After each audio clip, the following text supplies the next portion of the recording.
Students, welcome to the new chapter number 13, why do we fall ill. ये चैप्टर बहुत relevant है कोविड-19 के टाइम्स पे, और अब हर जगह ये अवेयरनेस आ चुका है कि हेल्थ कैसे ठीक रखनी है, इम्यूनिटी कैसे बढ़ानी है, डिजीज़ को कैसे अवॉइड करना है, डिजीज़ को फैलने से कैसे बचाना है। ये सब बातें हैं इन जनरल गवर्नमेंट भी बता रही है, और वेबसाइट्स पे भी आ रहा है, व्हाट्सएप पे भी आ रहा है। 2 साल के बच्चे को भी पता है कि हाथ धोना है, सैनिटाइज करना है।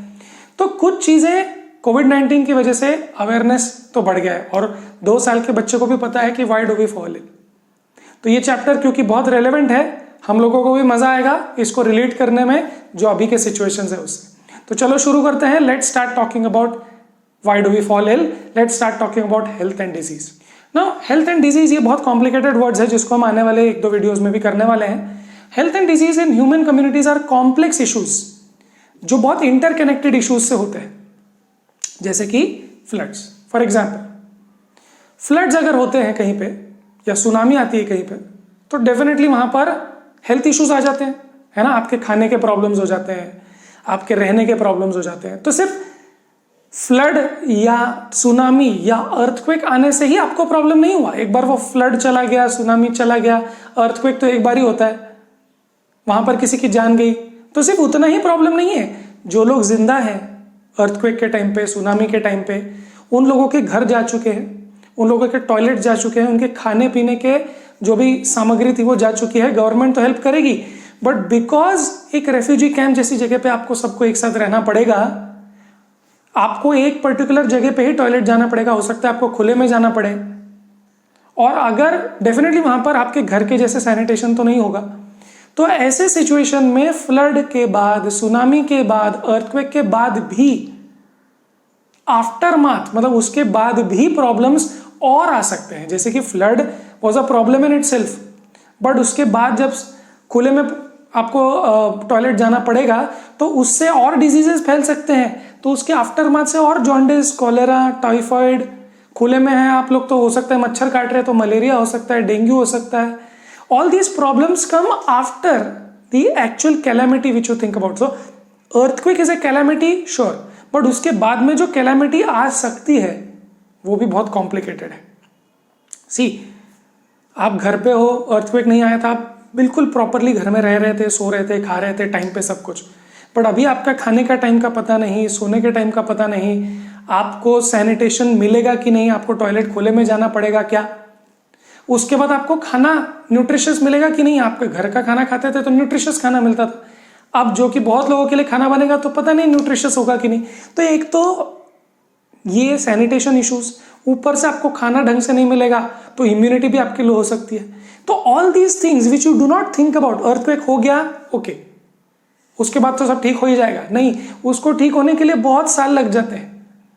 यस, एक कैलामिटी के बारे में बात करता हूं, जैसे कि चेर्नोबिल में न्यूक्लियर पावर प्लांट का ब्लास्ट हुआ, लीकेज हुआ था, तो वो सारे रेडियो एक्टिव मटेरियल फैल गया। तो वहां पर के जो लोग थे, वो तो कैलामिटी थी, वो तो लोग भाग गए वहां से, बट जिन लोगों को वो रेडियो एक्टिव डस्ट मिला है, कंटेमिनेशन उनके ब्लड में, उनके डीएनए में जो कंटेमिनेशन हो चुका है, उसका क्या। तो एक कैलामिटी हुई वो ठीक है, बट उसके बाद बहुत प्रॉब्लम्स होती है। कभी कभी कोई फैक्ट्री के आउटलेट्स या जो सीवेज होता है, वो फैक्ट्री के सीवेज जब रिवर में जाता है तो वो रिवर का पानी जो लोग पीते हैं तो हो सकता है उसमें कुछ मर्क्यूरी हो, उसमें कुछ एस्बेस्टॉस हो, फिर वो लोग जब पानी पीते हैं तो उनके ब्लड स्ट्रीम में आ जाता है। तो कॉम्प्लिकेटेड बहुत इश्यूज हैं ये। Health and disease are complicated interconnected issues, right. So इसको डिस्कस करने के लिए अपने को पूरा चैप्टर लगने वाला है, और फिर भी वो चीजें इनकम्प्लीट रहेगी। Cells are made up of proteins, carbohydrates, lipids, DNA, ये सब आपने पढ़ा हुआ ही है। और सेल में कुछ ना कुछ होता ही रहता है, डायनेमिक प्लेस है सेल, है ना। Chemical complex reactions are going on in the cell, cell division हो रहा है, सेल में बहुत कुछ हो रहा है। Not even cell but the higher level, let's say tissues, organ system as an organism, बहुत सारी चीजें आपकी बॉडी में हो रही है। हम ये बोलना चाह रहे हैं यहाँ पर कि जब हेल्थ एंड डिजीज के इश्यूज कॉम्प्लेक्स है, तो क्यों कॉम्प्लेक्स है, बिकॉज सेल एक dynamic place in it self है, बट सेल से बनता है टिश्यू, जो आपने पढ़ा है, टिश्यूज से बनते हैं ऑर्गन्स, जो आपको पता है। तो ये सारे सिस्टम्स जो आपकी बॉडी में है, respiratory system, excretory system, digestive system, connective tissues जो होते हैं, नर्वस सिस्टम जो होता है, ये सब कुछ इंटरकनेक्टेड है। क्यों इंटरकनेक्टेड है? बहुत एक बेसिक सा आइडिया समझ लो कि सपोज आपका डाइजेस्टिव सिस्टम काम करता है तभी आपके बाकी के सिस्टम्स काम करने वाले हैं। सी, अगर आपका डाइजेस्टिव सिस्टम खराब हो चुका है, आपका इंटेस्टाइन खराब हो चुका है, आपको फॉर एग्जांपल वहाँ कैंसर हो चुका है, और ऐसा तो नहीं सोच सकते कि चलो इंटेस्टाइन निकाल लो, बाकी बॉडी को बचा लो। सी, अगर ये हाथ में कुछ प्रॉब्लम है तो ये हाथ को आप निकाल भी दो तो भी आपकी बॉडी चलती है, because this is not such an essential part of your body. But digestive system is the most basic part. अगर डाइजेस्टिव सिस्टम नहीं रहा या डाइजेस्टिव सिस्टम में प्रॉब्लम आ गया तो खाना ही नहीं मिलेगा ना बाकी सेल्स को। See, my muscular tissue is waiting for energy, my nervous system is waiting for energy, my excretory system is waiting for energy. Every system is made of cells, और सेल में ये सब चीज़ों की जरूरत है, और वो आता कहाँ से? फूड से, और फूड सबसे पहले जाएगा डाइजेस्टिव सिस्टम में। तो अगर आपका डाइजेस्टिव सिस्टम ही खराब है तो सारी चीजें आगे वाली खराब हो जाएगी। तो आप समझ रहे हो कि different organs and tissues are all working and are interconnected. आप ये नहीं बोल सकते कि मेरा डाइजेस्टिव सिस्टम अलग काम करता है, मेरा जो रेस्पिरेटरी सिस्टम है वो अलग से काम करता है। नहीं, इट्स एन ऑर्गेनिज्म, ये सब कुछ मिलके काम करते हैं। अगर मैं यहाँ पर पढ़ा रहा हूँ तो मुझे फोन भी चाहिए कोई रिकॉर्डिंग के लिए, मुझे कोई ऐप भी चाहिए एडिट करने के लिए, मुझे कोई प्लेटफॉर्म भी चाहिए वहां पर उसको अपलोड करने के लिए। ये सब चीजें इंटरकनेक्टेड है। फोन देने वाला कोई और है ना, यूट्यूब एक अलग कंपनी है, हो सकता है ये कपड़े जिसने बनाए वो अलग कंपनी है, जिसने खाना मुझे भेजा फार्मर्स वो अलग है। So all these things are interconnected. अगर एक भी चीज नहीं रही, फोन ही नहीं रहा, ऐप ही नहीं रहा, यूट्यूब ही नहीं रहा, मैं ही नहीं रहा, तो फिर ये सिस्टम ही काम नहीं करेगा। So all these things are interconnected. और एक भी चीज खराब हो जाए, एक भी चीज खराब हो जाए, फॉर एग्जाम्पल किडनी खराब हो जाए तो वेस्ट एक्यूमुलेट हो जाएगा, सब खराब हो जाएगा पूरी बॉडी को। एक दिन सुबह अगर आपको पेट साफ नहीं हुआ अच्छे से तो आपका पूरा दिन खराब जाता है। क्यों? क्योंकि एक सिस्टम, आप बोलेंगे भाई पेट साफ नहीं हुआ तो लार्ज इंटेस्टाइन का प्रॉब्लम है ना, मेरे दिमाग में क्यों प्रॉब्लम हो रहा है? I should feel good. No, but for you to feel good, for you to feel healthy, for you to be disease free, all your system should work properly. इसलिए आपने सुना भी होगा कि 90% बीमारियां आपके पेट से शुरू होती है, क्योंकि पेट ही मेन है ना। अगर डाइजेस्टिव सिस्टम अच्छा है तो सबको एनर्जी अच्छे से मिलेगी। एक बार सबको एनर्जी मिल गई तो फिर सब अच्छे से काम कर सकते हैं, right? So all these things are interconnected, और एक जगह की प्रॉब्लम से बाकी जगह का डिजीज भी हो सकता है। अगर आपके लंग्स में प्रॉब्लम है तो आपकी बॉडी में ऑक्सीजन की कमी हो जाएगी, और सेल हो सकता है कि वहां पर कैंसर क्रिएट हो जाए, या फिर जो भी कोई चीज भी हो सकती है because of your lungs which are not good. ठीक है? Yes, other systems are affected. Intestines की हमने बात की, प्रॉपरली काम नहीं किया तो food and raw materials don't reach the organs. Now we'll just introduce this topic in this video, that is health and its failure। तो health basically है क्या? ये बहुत वेग टॉपिक लग सकता है आपको, बहुत ही बड़ा टॉपिक भी लग सकता है आपको कि हेल्थ क्या है। तो आपने बहुत सारी जगहों पर सुना होगा कि फिजिकल हेल्थ है ना, फिजिकल हेल्थ अच्छा होना चाहिए। If you are a sportsman तो आपका फिजिकल हेल्थ अच्छा रहता है। बट सिर्फ फिजिकल हेल्थ रहना, अच्छा रहना ये इनफ है? नहीं। अगर आपका फिजिकल हेल्थ अच्छा है पर आपका मेंटल हेल्थ अच्छा नहीं है तो आप सरवाइव नहीं कर पाएंगे, है ना। You think and you know about people who commit suicide. आप सोचते हो कि यार फिजिकली फिट था, सोशली भी कितना वेल टू डू था, पर मेंटली वो हेल्दी नहीं था। वो अपने आप को खुश ही नहीं समझ में आता था, उसको खुश नहीं लगता था। उसकी बॉडी ठीक थी, फिजिकली फिट, सोशली भी फिट, लोग भी उसको बहुत अच्छा पसंद करते हैं, बट वो खुद के मेंटली फिट नहीं है, हेल्दी नहीं है। तो सिर्फ physically fit, of course physically fit होना चाहिए। अगर मैं मेंटली बहुत फिट हूं, मैं सोशली बहुत फिट हूं, बट अगर मुझे एक कैंसर है तो फिजिकली मैं अगर हेल्दी नहीं हूं तो I can not survive. So for me to survive I need to be physically fit. Sure, definitely कोई आपको फिजिकल बीमारियां नहीं होनी चाहिए, डायबिटीज नहीं होना चाहिए, ब्लड प्रेशर का प्रॉब्लम नहीं होना चाहिए, है ना, आपके कैंसर नहीं होना चाहिए, थायराइड इश्यूज नहीं होना चाहिए, है ना, कोई प्रॉब्लम फिजिकली नहीं होना चाहिए। मेंटली ऑब्वियसली अगर आपको मेंटल इश्यूज हैं, which is a very serious issue, अगर आप खुश नहीं रहते हो तो धीरे धीरे क्या होगा, अगर आप खुश नहीं रहते हो मेंटली, अगर आप अनफिट हो तो आप फिजिकली फिट भी नहीं रह पाते, because you don't eat properly, you don't exercise properly and you don't sleep properly. नींद नहीं आती ढंग से, तो फिजिकली फिट कैसे होगे? सोना तो बहुत जरूरी है बॉडी के लिए। तो मेंटली फिट होना बहुत जरूरी है।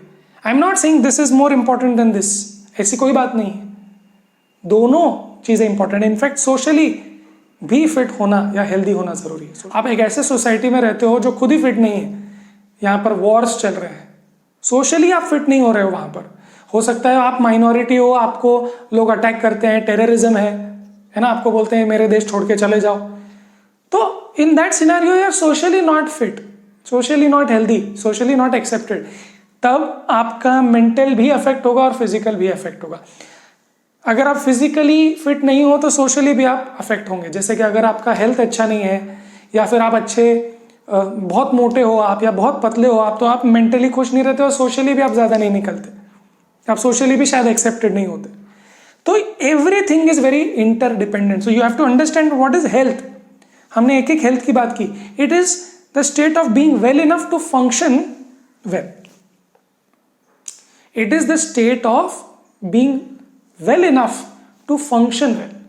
मतलब अगर मुझे कोई फंक्शनिंग करिए, जैसे मुझे यहां खड़े खड़े वीडियो रिकॉर्ड करना है, तो मेरे लिए क्या होगा हेल्थ?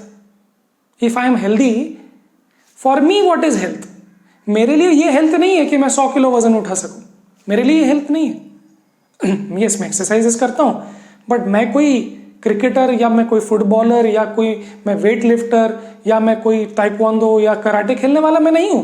मैं यहाँ पे टीचिंग करता हूं। मेरे लिए क्या फिटनेस है वो अलग डेफिनेशन होगा, मेरे लिए हेल्थ का डेफिनेशन अलग होगा। क्या होगा?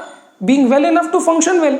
तो मेरे लिए फंक्शनिंग क्या अच्छी है कि मैं यहाँ खड़े रह सकता हूं, मैं अपने दिमाग से ही चला सकता हूं, मेरा पेट बिल्कुल खाली है जिससे मेरा सब कुछ फोकस कैमरा के ऊपर है, और मैं खड़े भी रह सकता हूं, मेरे पांव साथ देते हैं, मेरे में एनर्जी है। मेरे लिए फिटनेस का, मेरे लिए हेल्थ का डेफिनेशन ये है क्योंकि I am performing my functions well.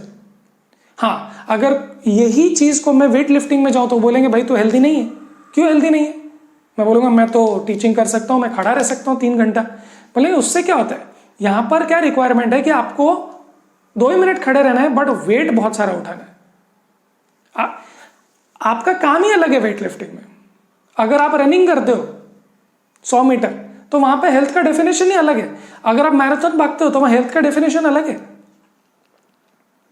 सो आप अपने फंक्शंस को, अपनी ड्यूटीज को अच्छे से निभा पाओ, फिजिकली फिट रहो, मेंटली फिट रहो, सोशली। सी, मेंटली फिट या मेंटल हेल्थ मैराथन के लिए अलग है, एंड्योरेंस है ना। Mentally you should keep on going going going. आपको 2 घंटे, 2.5 घंटे, 3-4 घंटे तक आपको भागते ही रहना है।